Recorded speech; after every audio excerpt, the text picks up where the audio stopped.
Hello, it's me, Kare Pops. And for today's video, may na-discover akong bagong bilihan ng donut. Dito lang yan sa May Marikina. Located lang yan sa Shoe Avenue, Barangay Santa Elena. At ito yung P Donuts. Ito nga pala yung donut ni Papa P na sobrang trending at pinipilahan. Tara, pasukin natin mga Kare Pops. At tikman na din natin kung masarap nga ang kanilang donuts. Ngayon lang natin matitikman ang donut ni Papa P. Last week lang pala nagbukas ang donut ni Papa P dito sa Marikina Bayan. Talaga naman, ang mga kulay ng damit ng mga empleyado, kulay pink.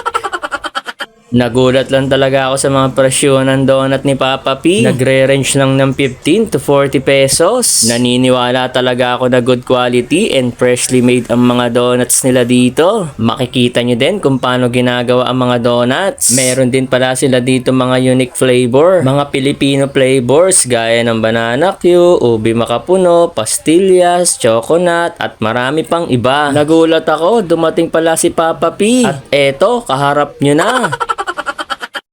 At ayan nga ang na-order namin, All-Star Combo. For only 190, box of 6 na siya. Napaka good quality talaga ng donuts ni Papa P. Kung magagawi nga pala kayo dito, katabi lang siya ng Jollibee Marikina. Imagine niyo makakakain na kayo ng masarap na donut for only 15 pesos to 40 pesos. Kaya hindi ko na patatagalin yan. Ipa-first bite ko na yan. Ang masasabi ko pala sa donut ni Papa P, sobrang lambot ng dough. Yung dough ng donut nila sobrang lambot pero hindi hangin ang laman. Kaya napaka good quality talaga ng donut ni Papa P. Kaya highly recommended ko ang donut na to. Visit na lang po kayo dito mga Karepaps. At dito ko na din tatapusin ang vlog ko. At shoutout nga pala sa isa pang vlogger ng Armscore na si Kali. Follow nyo rin siya sa kanyang Facebook account. Ingat!